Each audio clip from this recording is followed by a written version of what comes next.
Es un tema que todos debemos conocer,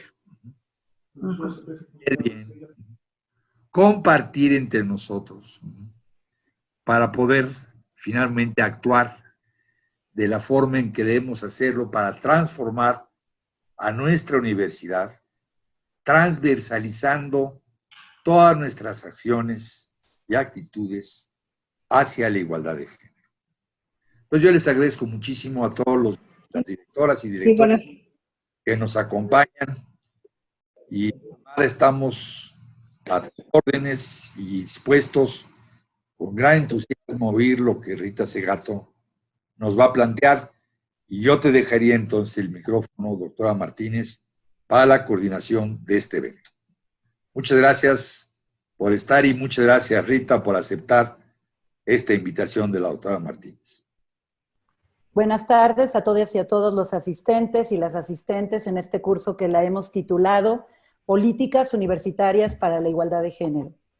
Esta es una de las primeras actividades de esta nueva coordinación universitaria para la igualdad de género, pues que, como ustedes saben, ha sido creada con la visión de transformar la universidad en un lugar igualitario, consciente de las desigualdades y respetuosa de las diversidades, que sea libre de violencia y que logre ser una referencia en México y mundial, también en materia de igualdad de género.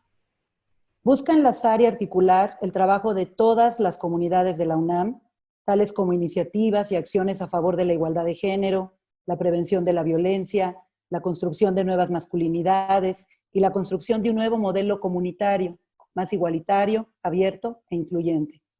Cabe destacar que una capacitación de esta naturaleza es la primera vez que se realiza en la UNAM y está dirigida a las y los funcionarios y autoridades de la UNAM. Hoy nos encontramos aquí con los y las directoras de los subsistemas de humanidades y de la investigación científica de todas las escuelas y facultades de la UNAM. También contamos con la asistencia, ya nos dio su bienvenida el señor rector, a quien le damos también nosotros la más cordial de las bienvenidas. Esperando, rector, que esta actividad sea de mucha utilidad para nuestra universidad. Estimadas y estimados asistentes, la Coordinación Universitaria para la Igualdad de Género, tenemos el inmenso honor de presentar a nuestra conferencista magistral.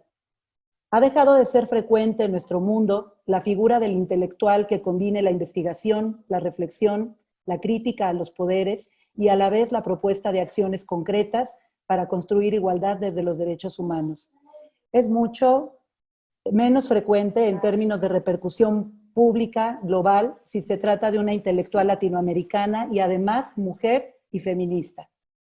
Entre las poquísimas figuras que hablan desde el sur, que han logrado ser escuchadas en todas las latitudes, se encuentra sin duda la doctora Rita Laura Segato, alguien cuyo pensamiento es discutido en espacios académicos y a la vez en círculos de activistas y hasta se convierte en la letra de una coreografía que da la vuelta a la tierra denunciando la violencia de género, como lo vimos hace algunos meses. Por eso era tan importante para todas nosotras y nosotros que fuera ella quien diera el banderazo de partida de este curso de sensibilización en materia de género, dirigido a las autoridades universitarias, con cuya realización se comprometió el rector Enrique Graue en el momento de creación de esta coordinación. Con esta acción inauguramos una nueva etapa en la transformación y la consolidación de políticas de género de la Universidad Nacional y su lucha a favor de la igualdad y contra la violencia. De este modo avanzamos también en el cumplimiento de los objetivos de la Agenda 2030 para el desarrollo sostenible de la Organización de las Naciones Unidas, una propuesta firmada por los 193 países miembros de la ONU y en la que la UNAM juega un papel muy importante como entidad coordinadora de la Red de Soluciones de Desarrollo Sostenible.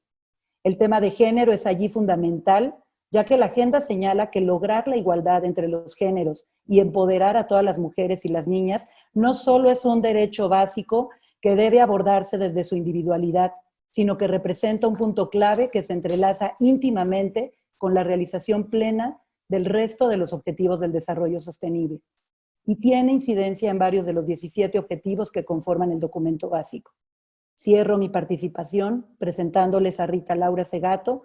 Ella es profesora de Antropología y Bioética en la Cátedra UNESCO de la Universidad de Brasilia y dirige el Grupo de Investigación Antropología y Derechos Humanos del Consejo Nacional de Investigaciones Científicas y Tecnológicas de Brasil. Obtuvo su doctorado en antropología en Queen's University of Belfast, Irlanda del Norte, Argentina, afincada en Brasil desde hace 4 décadas. Ha trabajado también en universidades de Estados Unidos, Canadá, Francia y Argentina, entre otros países. Ha publicado numerosos artículos y libros, entre los que destacan Contrapedagogías de la Crueldad, La Guerra contra las Mujeres, La Escritura en el Cuerpo de las Mujeres Asesinadas en Ciudad Juárez, La Nación y sus otros, Raza, Etnicidad y Diversidad Religiosa en Tiempos de Políticas de la Identidad, y Las Estructuras Elementales de la Violencia. Ha recibido premios en Derechos Humanos y doctorados honoris causa en universidades de América Latina y de Europa.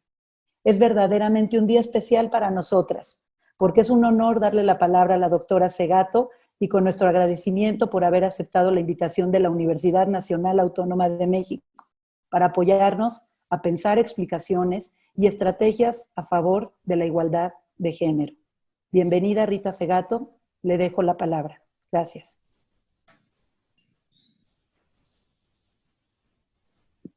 Ahí está. Bueno, muchísimas gracias. Me siento muy agradecida por esta presentación que me ha animado un poco porque es una responsabilidad bastante grande hablar para las autoridades de una universidad que yo creo que se puede decir que es la más importante del subcontinente. O sea, la UNAM es una universidad de una gran potencia, una gran importancia en nuestro mundo, ¿no? Iberoamericano. Estaba pensando en esto cuando empecé a meditar sobre qué puedo decir yo, que soy una especialista en violencia, ¿no? Y claro, y lo primero que pensé que debía apuntar es que al mismo tiempo que México tiene unas instituciones tan deslumbrantes como es la UNAM, basta pasear por su campus, ¿no? Por sus instalaciones, y es una universidad absolutamente deslumbrante desde todo punto de vista, y al mismo tiempo es un país que es el país de Ciudad Juárez, ¿no? Son dos extremos, son dos realidades tan distintas, ¿no? tan opuestas entre sí, y es un país que se juariza también, o sea, donde la juarización yo creo que es la manera de hablar lo que le está pasando a México. México es un país que amo mucho y el que frecuento 1 o 2 veces por año desde que tengo 20 años. Tengo 68, lo conozco y lo visito mucho y lo conozco con alguna profundidad. Lo que he visto en los años más recientes es esa juarización, ¿no? Es la extensión de ese mal. Dicho esto, quiero decirles también que la propia UNAM me consta que ha sido escenario de por lo menos un feminicidio, ¿no? Y también como todas nuestras universidades, eso no es exclusivo de la UNAM, de acosos, hostigamientos, denuncias, una conflictividad en las relaciones de género que se están haciendo cada vez más visibles, ¿no?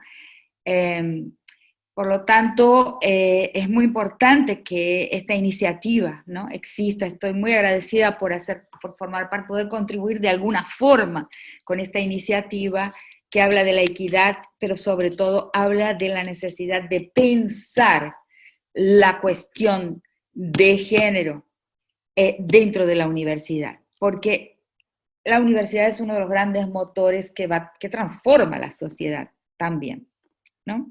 Y pensarla también, por lo que he visto y lo he conversado cuando fui invitada, también en la intersección, ¿no? En la intersección entre el género, la raza, que es algo que no nombramos jamás en nuestro continente, ¿no? Y cuando nombramos la raza, la nombramos importando una matriz racial que no es la nuestra, ¿no? Que es la anglosajona. Entonces la única manera en los últimos años, no me refiero a la raza de bronce, a la raza en el sentido de nuestros grandes ensayistas. Me refiero a cómo nos referimos a la raza hoy. Nos referimos a ella haciendo una importación de matrices raciales que no son la latinoamericana, que no son las que corresponden a nuestra historia colonial, ¿no? Que es la historia en que la raza se inventa para el mundo. Eso es parte de mi perspectiva teórica, que es la perspectiva decolonial, pero no es la hora de hablar de eso. Entonces la intersección entre raza, etnia, clase y género son, digamos, una máquina explosiva, ¿no?, en nuestras sociedades y también en las universidades. Solo que en las universidades, solo muy recientemente comienza a aflorar, ¿no?, ese problema. Entonces, lo que estamos viendo es que las normativas, los reglamentos, la legislación en los países son importantes, pero por alguna razón, y eso la pandemia que estamos atravesando lo muestra muy bien, no son suficientes. Que es algo difícil de entender. O sea, ¿por qué la enorme cantidad de reglas, normas, políticas públicas no consigue hacer decrecer, hacer retroceder la violencia y las formas de discriminación que nosotras las mujeres y también todas las sexualidades no normativas sufren en nuestros países? Y en la pandemia eso se vio claramente, ¿no? Porque han disminuido todas las otras formas de violencia y crímenes, pero las agresiones contra las mujeres han aumentado, ¿no? Toda una serie de interrogantes que nos coloca, entonces, cómo actuar. Y esto es lo primero que quería hacerles notar, porque yo misma lo he percibido en tiempos más recientes, que en realidad las medidas son de 3 tipos, y así deberíamos pensarlo. En primer lugar están las medidas emergenciales, ¿no? Los auxilios, las medidas de auxilio, los números de teléfono, los centros de atendimiento inmediato, los refugios, los amparos, las formas en que la persona agredida puede pedir ayuda. Le llamo a eso de el nivel emergencial de la respuesta al problema. En segundo lugar, existen la remediación, o sea, el remedio, que son las leyes, las políticas públicas y las normativas en todos los niveles, tanto el legal nacional y el legal de los estados, que en México es tan central, ¿no? Las leyes solo realmente cobran una realidad cuando se vuelven leyes estaduales de los estados que conforman la nación, por sus autonomías, y las normativas en todo nivel, municipal, de las instituciones como la universidad. Pero ese es solamente el segundo nivel. El nivel de base, el que está en el fondo, es el nivel de la transformación de la sociedad. Y estos 3 niveles no son el mismo nivel y hay que pensarlos por separado. ¿Por dónde se transforma la sociedad? Y en mi comprensión, la sociedad que causa los problemas que enfrentamos se transforma mediante el trabajo de reflexión teórico-político. Sin reflexión no hay camino, sin teoría no hay camino. Y una transformación de las conciencias mediante la creación de discursos que consigan dar palabras, nombrar el problema que enfrentamos.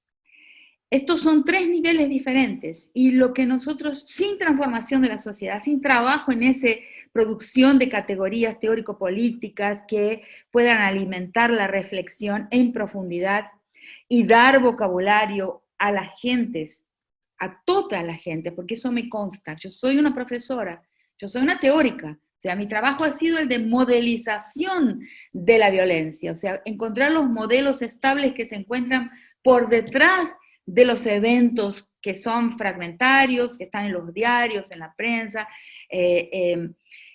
Por detrás de esos eventos, mi trabajo ha sido todo este tiempo encontrar cuáles son las estructuras estables que producen esos eventos en la superficie.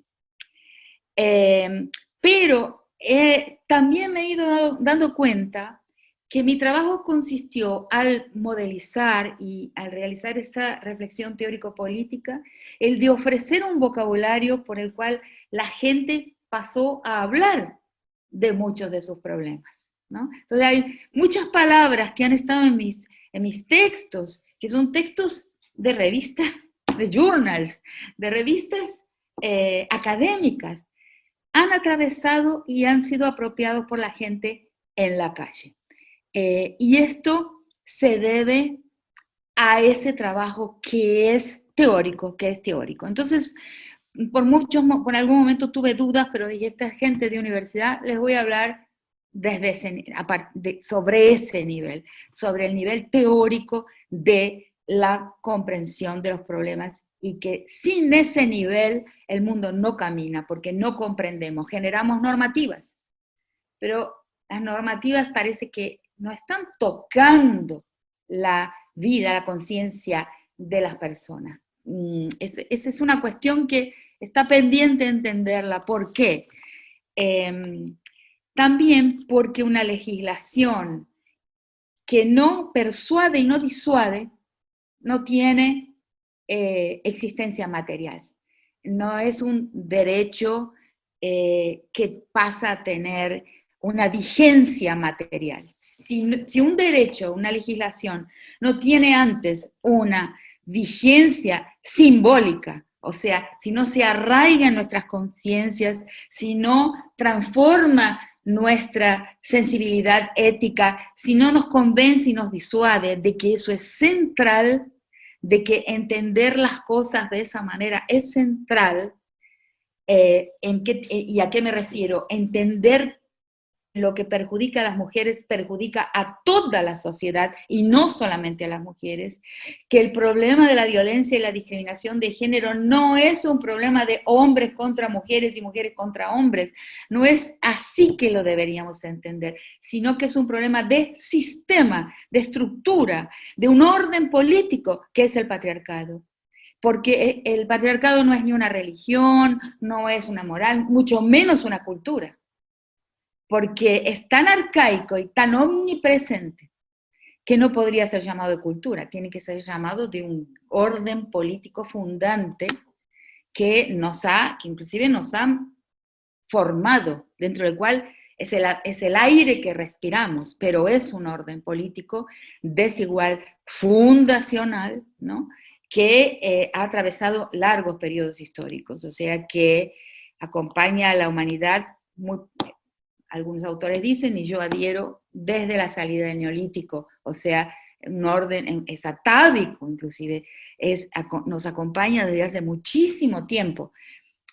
Hay autoras, dentro de mi perspectiva, que es la perspectiva decolonial, que dicen que no, que el patriarcado es una invención colonial, o sea, que la conquista y la colonización ha creado el patriarcado. Yo creo que ninguna antropólogo o antropóloga puede estar de acuerdo con esto, porque los antropólogos y las antropólogas nos hemos encontrado con los rituales de iniciación masculina, los diferenciales, aunque no sea de poder, sí, de prestigio de la masculinidad en sociedades así llamadas tribales, que son de espacios no contactados o muy escasamente contactados o transformados por la civilización occidental o por el frente colonial. Me estoy refiriendo a etnografías, a evidencias antropológicas de los primeros tiempos de la antropología, y ya ahí se encontraba un relato de algún tipo de patriarcado, de alguna forma de desigualdad, aunque eso sí, una desigualdad menor que la desigualdad característica de las sociedades coloniales. Es con la colonia y con la colonización que se acentúa la desigualdad de género en todas las sociedades. Nos cuesta verlo porque tenemos un prejuicio positivo con relación a la modernidad y tenemos un prejuicio negativo con respecto a los mundos comunales. Pero son prejuicios. O sea, en el mundo comunal, en el mundo precolonial, el patriarcado era menos letal y era menos feminicida que el patriarcado del presente.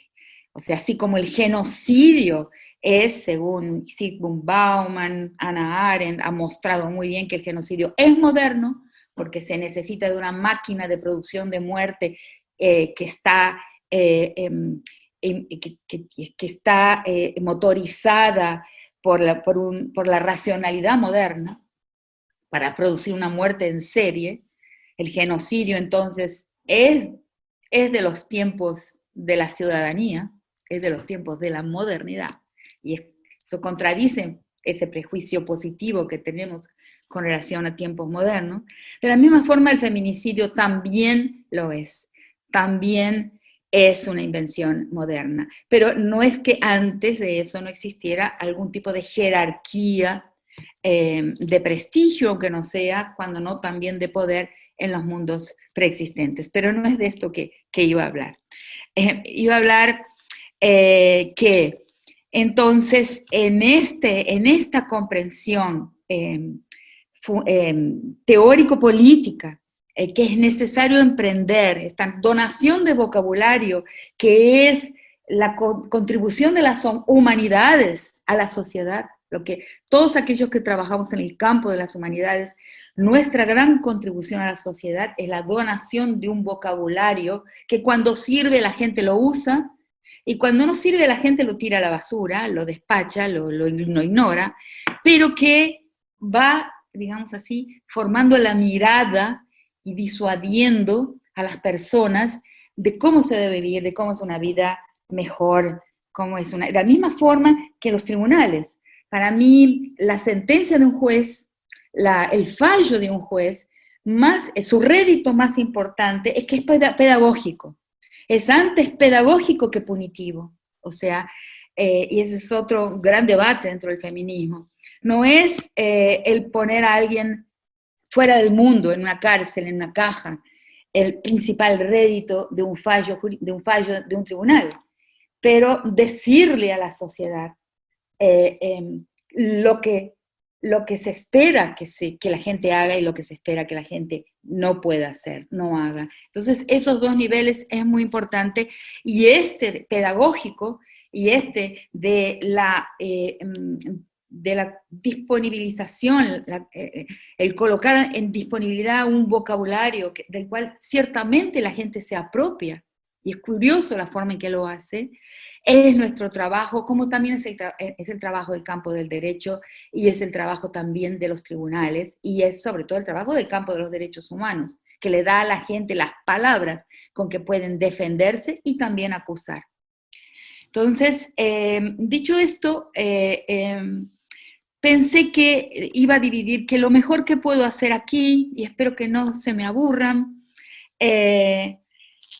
es hablarles de tres temas, que son tres temas que he trabajado durante algún tiempo o mucho tiempo, y que son el error de la minoritización, de pensar el mundo en términos de minorías, y cómo hemos caído en ese error.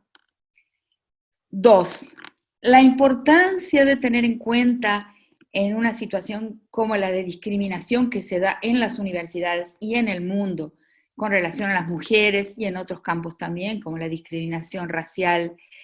Tener muy en cuenta siempre el principio de la discriminación positiva. Y en tercer lugar, exponer ante ustedes mi pensamiento de lo que es el mandato de masculinidad. Lo voy a hablar, sería más fácil leerlo, preparé aquí un extracto de textos míos, pero voy a intentar hacerlo hablando para hacerlo más ameno. El error de la minoritización, que es un error de la matriz multicultural norteamericana, que ya no está vigente, ¿no? Desde Trump en adelante no creo que sea más el proyecto político, o sea, lo que habíamos importado del pensamiento norteamericano, que es el tema de las minorías. Yo creo que eso fue un periodo que acompañó a la caída del muro de Berlín. Cuando cae el muro de Berlín, una política que era antisistémica se transforma en una política de derechos humanos inclusiva, o sea, sistémica. ¿Qué es la inclusión? Sino la idea de que es necesario incluir a los excluidos a este sistema, cosa que en realidad nunca fue totalmente serio, porque como estamos viendo ahora, lo que nos está sacudiendo al mundo, ¿no? El movimiento negro en los Estados Unidos y el Race Matters que se origina en el brillante pensador Cornel West, que lo rescato porque él hace una crítica del civil rights, del movimiento de los derechos civiles en los Estados Unidos, hablando de que a partir de ese momento, fuera de lo que es la inclusión a los derechos y recursos por parte de una porción de la población negra, en el resto que permanece excluido porque no se toca el principio de la usina, de la acumulación, concentración, entonces permanece una exclusión que es nihilista, o sea, que es afectada por un nihilismo y una desesperanza permanente, porque esa inclusión es solo de algunos, ahí surge una meritocracia, ahí surgen dentro de esa idea de la inclusión multicultural, es la posibilidad de algunos acceder a su porción de la torta, como se dice en el norte, y la minoritización, o sea, de cada minoría, algunos meritorios miembros de esas minorías accederán a su porción de la torta. Pero entonces examinemos dónde se origina la minoritización que hemos acatado de ojos cerrados y con una docilidad extraordinaria dentro de los movimientos, y muy especialmente en nuestro movimiento de las mujeres, ¿no? Todos LGBTI, Q+, TTTIQ+, muchas letras hoy, cuanto más mejor. El movimiento negro, el movimiento de todas esas minorías, y por absurdo que pueda parecer, el movimiento de las mujeres como movimiento de minoría, ¿no? Lo cual es absurdo desde diversos puntos de vista, ¿no? Ya un gran antropólogo, crítico de la colonización que se llamaba Vallandier, ya dice, bueno, pero es una minoría política, no es una minoría numérica. Él hace esa objeción, esa intervención para decir que vale hablar de minoría, aunque en números las mujeres no somos una minoría de ninguna manera. Entonces, ¿qué significa ser una minoría política? ¿Y por qué lo hemos acatado? Entonces, pensé, voy a exponer brevemente, lo más brevemente que sea posible, mi análisis de ese proceso de minoritización y el por qué lo acatamos de esa manera, ¿no? Entonces, y lo hago como antropólogo, o sea, en el mundo comunal, en el mundo precolonial, las sociedades, la relación de género era dual, como dice cualquier persona indígena u originaria de cualquier continente, va a decir, nuestro mundo es dual. Lo que sucede con la modernización, con el frente colonial que captura e integra a un proceso de modernización, es que ese dual se transforma en binario. Y ahí existe una gran confusión, porque dual y binario no son la misma cosa. Entonces es importante que lo diga eso acá, para que comprendamos que esa binarización que cambia de estructura la dualidad, porque la dualidad es una de las formas de la pluralidad.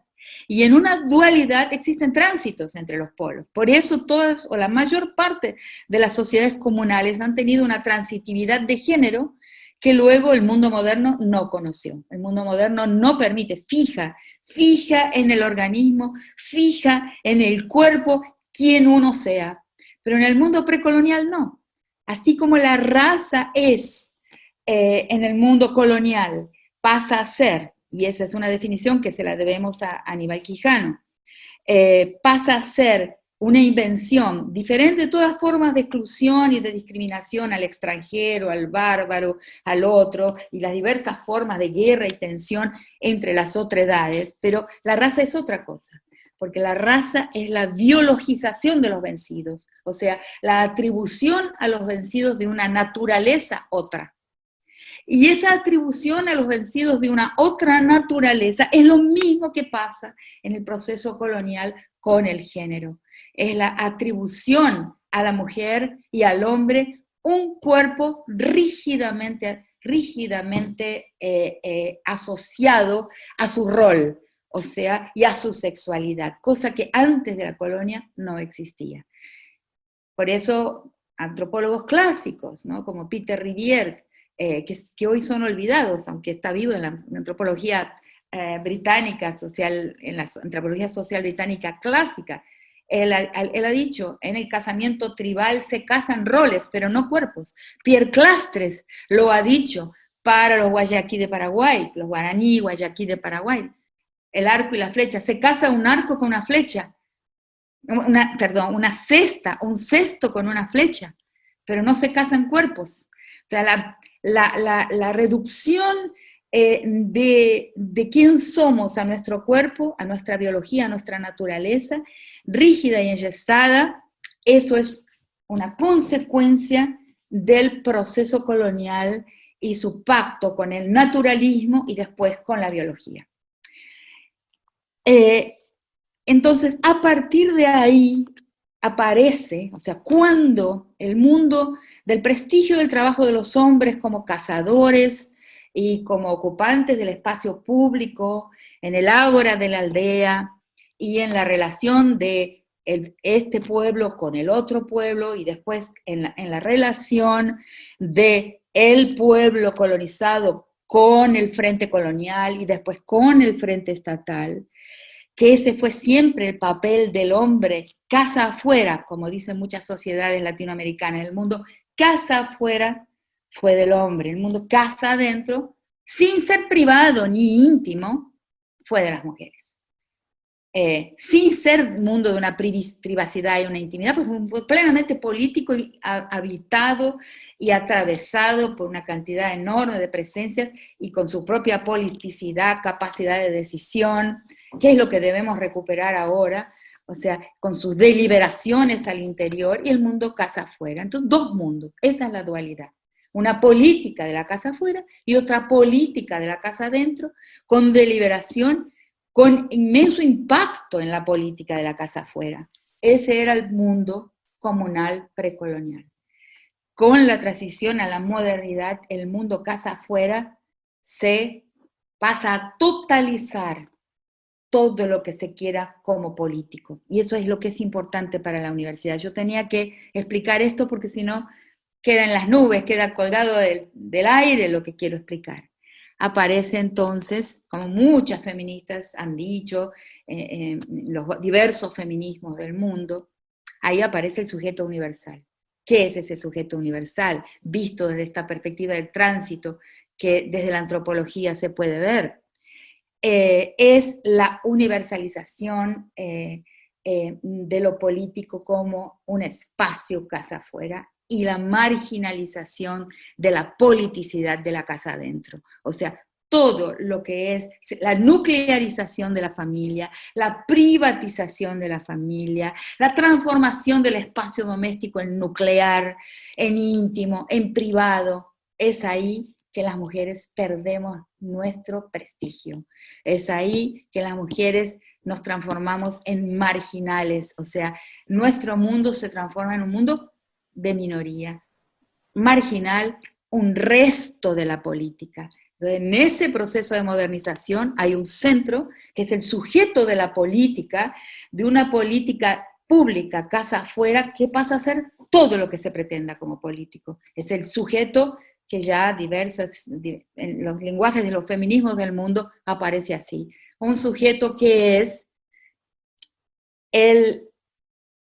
la imagen de lo universal. la imagen de lo que importa, la imagen de todo lo que se pretende de interés general, de todos los enunciados de interés general y de valor universal, de impacto universal, van a ser, va a ser el discurso de ese sujeto que está en ese ágora, que era uno entre dos en el mundo comunal, y se transforma en el uno y sus otros. En esa nueva estructura binaria, todo lo que no es ese uno, que es hombre, en términos de su biología, que es blanco, que es europeo, mal que nos pese en nuestro mundo, en que nadie es blanco, ni siquiera aquellos que parecemos serlo.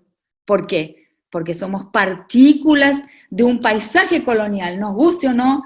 Nosotros cuando vamos a Europa, cuando vamos a París, todos somos Fanon, todos, absolutamente todos, por más que sepamos, por más que dominemos una ciencia, por más que dominemos uno de los campos de las humanidades, por más que sepamos, como Fanon sabía, sobre el pensamiento francés, más que muchos franceses, somos emanaciones de un universo colonial, y nuestra corporalidad, aunque tengamos 4 abuelos europeos, nuestra corporalidad está impregnada de nuestra historia y del ambiente en que fuimos criados, formados y nos amamantamos, o sea, hemos mamado.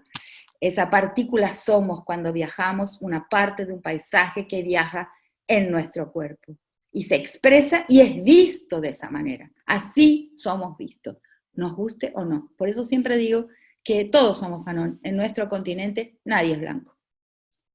Entonces, entonces en ese momento, ese sujeto de la política, porque el otro espacio de la política se despolitiza, se marginaliza y se transforma en un resto despreciable, no tiene voz política. Por eso cuando nosotras las mujeres sufrimos una agresión, nunca es sentida de la misma manera que una agresión a un hombre, porque en nosotras no se toca lo universal, no se toca lo político, se toca un resto de lo que es plenamente político.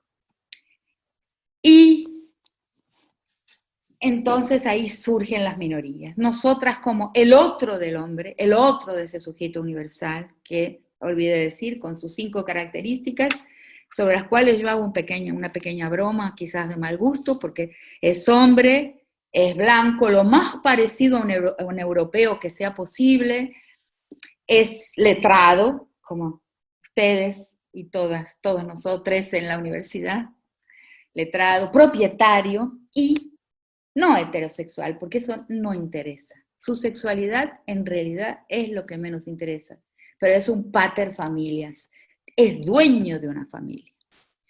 Ese sujeto encarna la voz que va a hablar de todo lo que importa, la economía, la política, la salud, la educación, los temas de interés universal. Y seguramente, como todos ustedes y yo también estamos acostumbrados, los temas otros, el interés, la crítica al racismo, la crítica a la discriminación y la violencia de género, la crítica, en fin, todos esos otros temas pasan a ser temas de minorías. Y es por eso que no caminamos, es por eso que la sociedad no se transforma. Ayer estaba hablando en otro seminario que di, y estaba escuchando en la CNN en español a un activista negro decir algo que es lo que pienso yo también. Hasta que los blancos no nos interesemos en el fin del racismo, el mundo no cambia. Hasta que no nos demos cuenta de que el racismo perjudica nuestra humanidad, nos rasguña como seres humanos, nos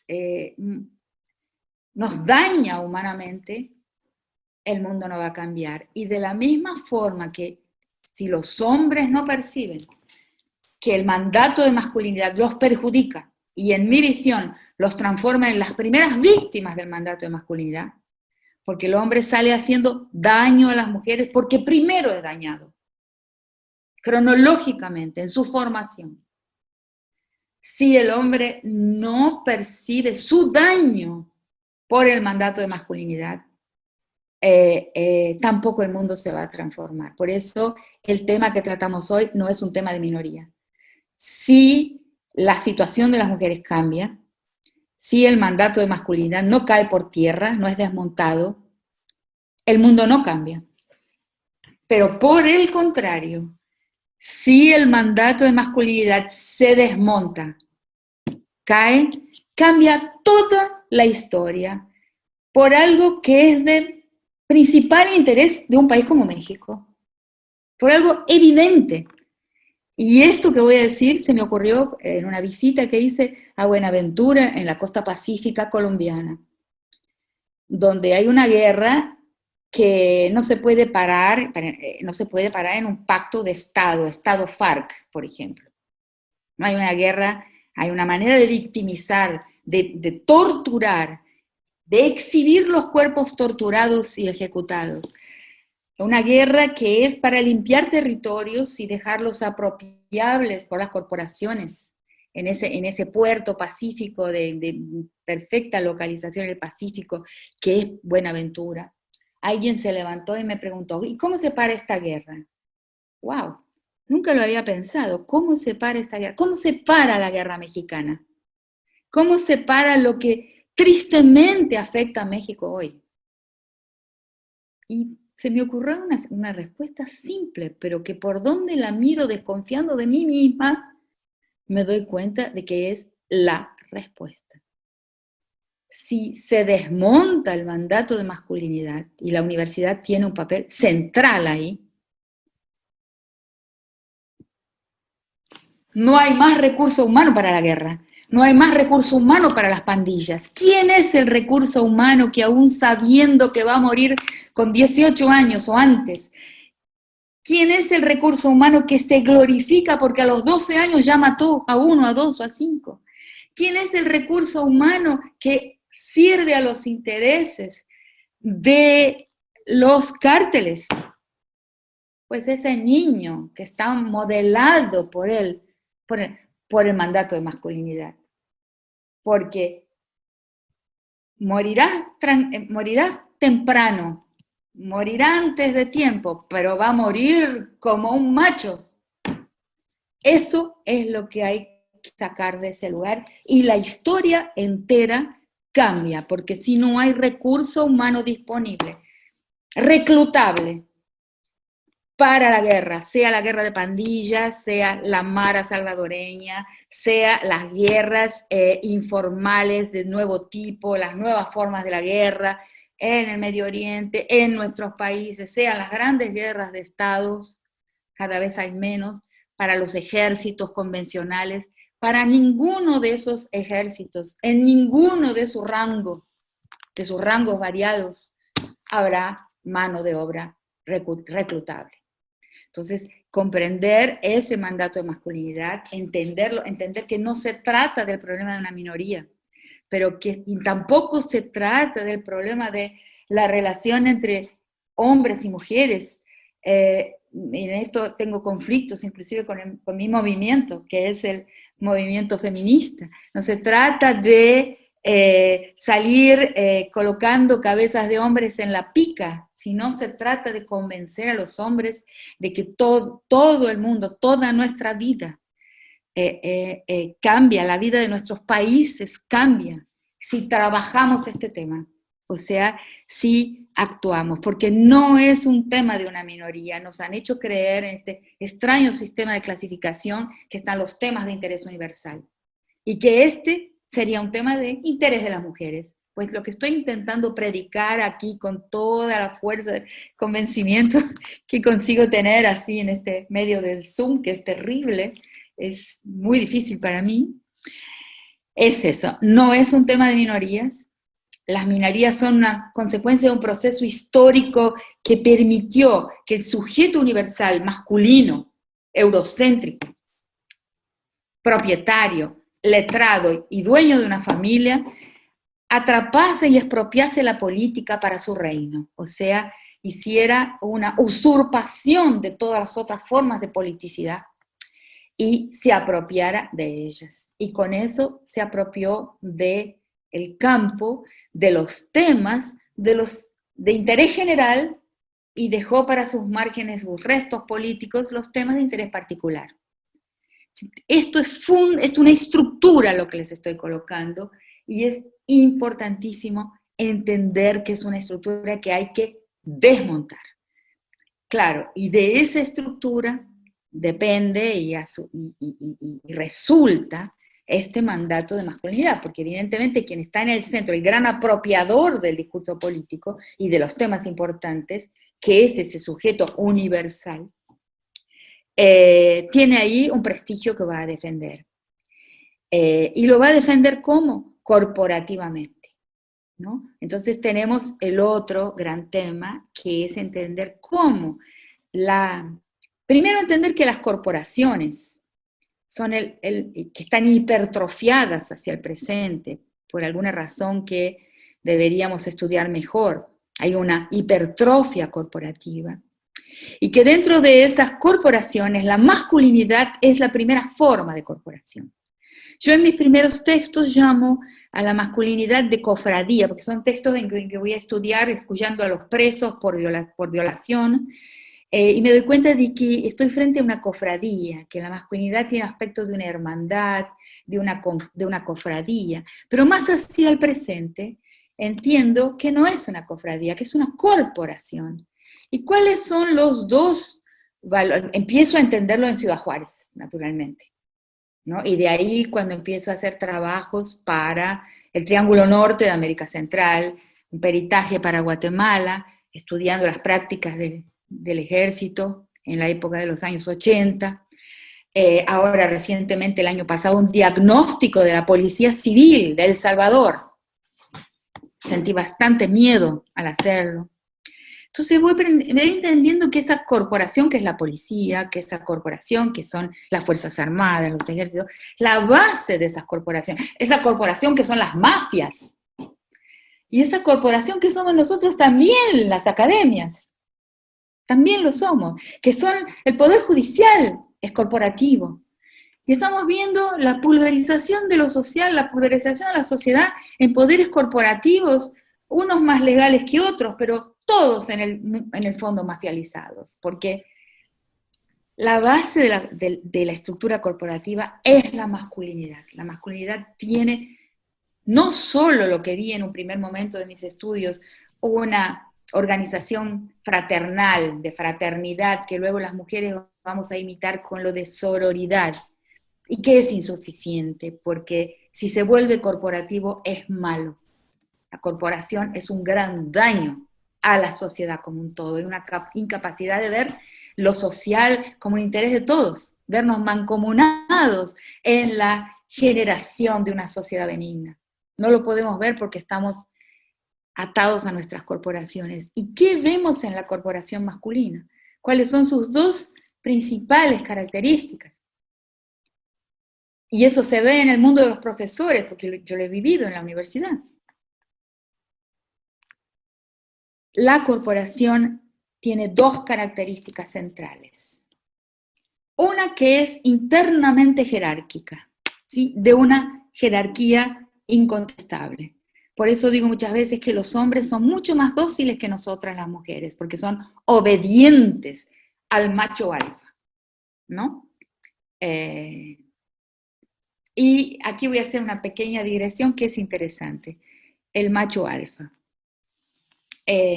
Cuando alguien estaba queriendo traducir un texto mío al inglés,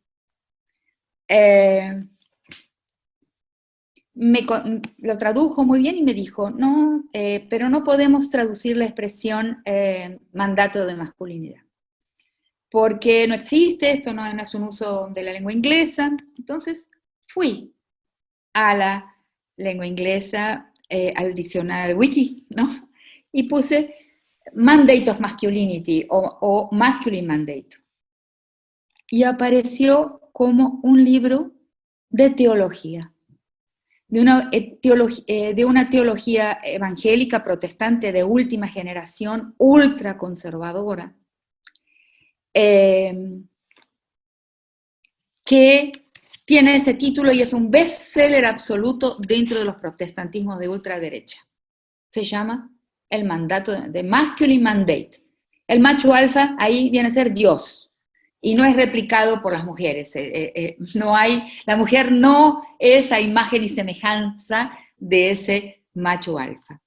Cuando lo estaba contando hace poco tiempo, hace algunos meses en la Ibero de México, una teóloga del programa de estudios, del doctorado en estudios teológicos de la Ibero, me hizo una pregunta que se me debería haber ocurrido a mí. No se me había ocurrido. Y me dice, ¿y quién es ese autor de ese libro? ¿Quién es ese pastor? Pucha, digo, no se me ocurrió ir a buscar quién es. Entonces, busco el nombre, lo pongo de nuevo en Google, y es un militar. Ese pastor que escribe el libro de Masculine Mandate, colocando en la posición de macho alfa a Dios, ha hecho un trayecto desde la oficialidad, desde una familia de oficiales norteamericanos de 3 generaciones, al sacerdocio de una iglesia evangélica. Entonces, es interesante esa historia, ¿no? Esa estructura que es jerárquica y que en algunas perspectivas, en algunas visiones de mundo, esa posición del macho alfa, de que va inimitable, la ocupa la divinidad. No es en todos los cristianismos, naturalmente, ni en todos los monoteísmos, se ve como algo tan vinculado al mandato de masculinidad, o sea, a esta corporación masculina. Pero esto me sirve para ilustrar cómo se trata de una jerarquía. O sea, y los hombres son obedientes a esa jerarquía, donde potencias diferentes, ¿no? Y que cuando pude las mapeé en 7 potencias, la potencia sexual, la potencia física, muscular, de la envergadura del cuerpo de los hombres, la potencia bélica, la potencia económica, la potencia política, la potencia intelectual, la potencia moral del legislador y del juez, aunque a veces esas posiciones estén ocupadas por mujeres, pero en realidad esa potencia, el ícono de esa potencia es el cuerpo masculino y goza de un máximo prestigio y goza también de un discurso que habla las verdades universales y de los temas de interés general. Entonces, esa corporación tiene esa característica que luego van a ser replicadas por todas las otras corporaciones. La jerarquización, la obediencia a la jerarquía. Pero el otro valor característico de la organización corporativa es perverso. Y es el valor, y es la idea de que el valor supremo no es ni el valor de la vida, ni el valor de la propiedad, ni el valor de la dignidad. No, el valor supremo de toda estructura corporativa es la obediencia a la corporación. O sea, la lealtad corporativa. Y eso nos afecta, porque nos hace ignorar las lealtades a valores que son mucho más importantes, más supremos y de impacto, de beneficio a la sociedad mucho mayor que nuestra lealtad a nuestra corporación. Entonces el mandato de masculinidad está formado, está a la luz y al fuego de esas 2 características corporativas. Obediencia a quien tiene una musculatura, al primo que pega más fuerte, al compañero del colegio que pega más fuerte, que insulta con más vehemencia y peor, al pariente que es amigo, sí, mi primo es dueño de una gran CEO de la corporación tal. Todas esas obediencias son muy masculinas y se rinden a las potencias, ¿no? Sí, mi cuñado es diputado, es senador, es miembro del parlamento. Esas cosas que los hombres tienen de rendirse a aquellos que de alguna manera exhiben una potencia en alguno de estos 7 campos que acabo de decir. Entre ellos el intelectual, ¿no? Que sería el nuestro. Entonces quiero decir que esto es necesario entenderlo en profundidad para ingresar al campo de la transformación de la sociedad desde el lugar que ocupamos, desde el espacio en donde nosotros hacemos una diferencia, ¿no? Y en la universidad, entender que la minorización, que el hecho de que solo las muchachas van a una clase donde se hable de este tema es un problema. Y es un efecto de la minorización, que es una equivocación histórica, ¿no? La despolitización del espacio, de los otros espacios que no son el ágora, del Estado, de la esfera pública, y la obligatoriedad de que para que las mujeres ingresemos en ese ágora del Estado, de la esfera pública, hagamos un proceso de disfraz, o sea, disfracemos nuestra corporalidad, nuestra afectividad, nuestras maneras más inmediatas de ser. No quiero expandirme ahora en ese tema, pero es uno de los temas que me interesan mucho, para hacer el tránsito, para hablar de esos temas de interés. Para una muchacha estudiar Derecho y graduarse en el campo del Derecho, una de las primeras cosas que tiene que aprender es a vestirse. Cuando lo digo eso en Facultad de Derecho, la gente se me ríe y me dice que es así, ¿no? Presentarse públicamente. No podemos llevar a lo público la manera en que realmente somos, la manera en que realmente sentimos, porque es de minoría, porque es de lo íntimo, porque se ha privatizado el espacio de nuestra politicidad, que es el espacio antiguo de la casa adentro, habitada por todo el mundo y deliberativa, altamente deliberativa y con gran impacto en la decisión casa afuera. Ese impacto de la deliberación casa adentro, estoy usando un término nativo, en el espacio de la casa afuera, se ha perdido completamente. Las mujeres somos inexistentes políticamente, a no ser que sepamos disfrazarnos muy bien y hablar con una terminología bien convincente y de autoridad, subirnos a la plataforma de la autoridad, que es una autoridad política y que tiene un aspecto, porque no solo pensamos con la razón, sino que también pensamos con la imaginación. Y esa autoridad forma parte de un imaginario, tiene forma, ¿sí? Tiene una visualidad, es visual también, y es un cuerpo. Tiene un ícono, hay una iconicidad en nuestra manera de pensar. Bueno, en tercer lugar, porque ya,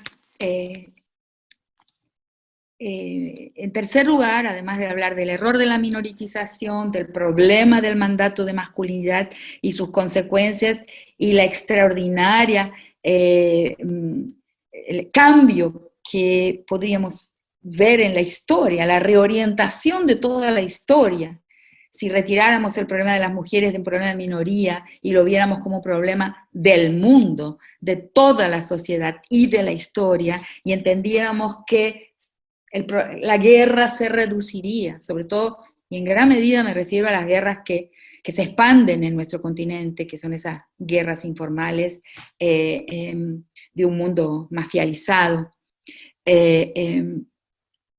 Y entonces paso a hablar entonces finalmente del tema de la discriminación positiva y de aprender a pensar en términos de esta categoría que muchos académicos de otros campos que no han trabajado con el campo de derechos humanos desconocen. O sea, discriminar positivamente a aquellas personas que por una historia que es una historia colonial, han sufrido imposibilidades, que han sufrido un daño histórico, es la mejor manera de ponerlo, aquellas personas, aquellos grupos de la sociedad que han sufrido un daño histórico. Hace tiempo ya que las Naciones Unidas tiene en su vocabulario la idea de la discriminación positiva. No es ningún pecado discriminar positivamente, muy por el contrario, es un término, una categoría, una figura que se emplea y está sacralizada por el vocabulario de las Naciones Unidas. Entonces, las mujeres necesitamos que se nos piense, que se piensen en cómo hemos sido dañadas por el proceso colonial, conquistual, colonial, o colonial conquistual, porque en realidad para muchos espacios de nuestro continente la conquista nunca ha desaparecido. Por mucho tiempo hablé de colonialidad, y a partir de algún momento empecé a hablar de una conquistualidad permanente. Si vivimos en un espacio donde hay una mina, donde hay, como en el caso mexicano, no quiero meterme mucho, pero donde hay un camino conveniente para unas vías del tren, si vivimos en esos espacios vamos a ver que la conquistualidad no se ha encerrado y se encuentra todavía en abierto. Se van a tomar esos territorios. Entonces, este proceso nos ha perjudicado, este proceso colonial ha perjudicado a los pueblos, ha inventado la raza y nos ha perjudicado a las mujeres, despolitizando completamente nuestro espacio atávico, ancestral de actuación, que es en esa política casa adentro, y con la que yo pretendo contaminar la política casa afuera, pero no es mi tema de hoy. Entonces, ese sufrimiento, ese daño causado, es necesario tratarlos con una discriminación positiva, con esfuerzos mancomunados, con esfuerzos determinados para romper con la discriminación negativa que se ha ejercido a partir de la colonización sobre esos sujetos, sobre esos pueblos. Y una de las cosas que he anotado aquí para no olvidar decir es que cómo se rompe la costumbre, ¿no? La costumbre que ya se ha colocado e implantado de esa forma. Yo creo que uno de los momentos más impresionantes, más importantes de la CEDAW, de la Convención para la Eliminación de todas formas de discriminación contra la mujer, y discriminación y violencia van juntos por una simple razón, que no tengo tiempo de explorar ahora, es que porque la discriminación ya es violencia. Y porque la violencia es una de las formas de discriminación, la violencia tolerada con que hemos convivido a lo largo del tiempo con la violencia contra la mujer. Para mí uno de los puntos más altos de la Convención de Naciones Unidas contra la violencia, contra la discriminación contra las mujeres es cuando dice que una costumbre puede ser un crimen. O sea, y eso es central y es un documento, es legislación importante, es legislación de derechos humanos que nos instruye de esa manera. Porque dice, no, bueno, es una costumbre. Hay costumbres que son crímenes. Eso es algo importante introyectar y procesar internamente. Entonces debemos examinar nuestras costumbres, nuestros actos automáticos, reflejos, ¿no? Pero, claro, yo siempre con algún cuidado, voy a terminar en breve. Quiero decirles que es un aspecto delicado de mi prédica junto al feminismo. Yo hago una diferencia, o sea, tengo un gran respeto por uno de los campos de la antropología, que es el pluralismo jurídico. O sea, las diversas formas de juicio, las diversas formas de comprensión del derecho y la justicia, porque diferentes comunidades y pueblos del mundo tienen sus visiones diferentes de la justicia y hacen justicia de otra forma. Yo creo que quiero finalizar trayendo este tema a mi exposición aquí. Yo hago una diferencia entre lo que en Argentina llamamos el escrache. El escrache es, pero solamente en Argentina posiblemente, un juicio popular que se le ha hecho a los genocidas de la dictadura militar cuando no había justicia de Estado. O sea, cuando el Estado paró de juzgar por las que se llamaron las leyes de la impunidad o las leyes de la obediencia debida, ahí la sociedad pasó a juzgar y operó con el escrache. Pero ese escrache es un proceso demorado, o sea, hubo investigación, hubo a lo largo de muchos meses tomada de testimonio de las personas que fueron testigos de lo sucedido y que confirmaban, sí, es esa persona, ese es el que ha torturado, el que ha matado, los vecinos. O sea, el escrache como juicio popular tuvo un tiempo de deliberación y de la posibilidad del contradictorio, o sea, de que algunas voces se levantaran diciendo, no tengo dudas, la duda fue posible. Hubo deliberación con duda y contradictorio. El linchamiento sumario no es un juicio popular. Y eso es algo que debemos ver, tratar, analizar, porque se está dando también en nuestras instituciones de enseñanza. O sea, yo soy frontalmente contraria al linchamiento sumario por una razón. 90% de las veces la acusación procede, pero hay un margen de error. Hay un margen de error porque no hay tiempo de pensar, de indagar, de conocer más. Entonces, una de las formas que he pensado, porque esta no es la primera vez que hablo para los problemas de género, de hostigamiento, de abuso, terribles que suceden en las universidades por parte de profesores con relación a alumnas mujeres. He hablado sobre esto en otras universidades, en Perú, donde ha habido casos tremendos, en Ecuador, en Colombia. Y yo creo que el espacio universitario puede comportarse como un espacio comunitario también. De una universidad se puede construir un espacio comunal.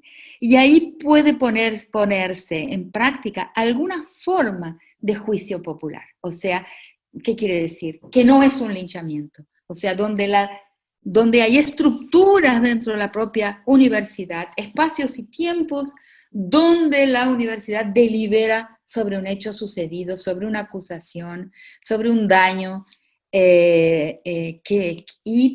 sobre un daño que se ha impuesto en el caso que estamos tratando, a una mujer o a una persona con una sexualidad disidente, no normativa, o a una persona no blanca. O sea, es posible en la universidad general. En México ustedes tienen grandes especialistas en pluralismo jurídico, en otras formas de justicia, de deliberación y de juicio, siempre evitando llegar a este aspecto que se está volviendo muy nefasto, creo yo, del linchamiento sumario. Entonces, lo que tendría para colaborar, como lo he hecho cuando he hablado sobre este tema en otras universidades, es hablar de cómo utilizar los conocimientos que existen sobre cómo se ejercen otras formas de tribunales populares, muy controlados y donde se delibera sobre un daño causado, y donde lo pedagógico de este tribunal sea más importante que la propia condena.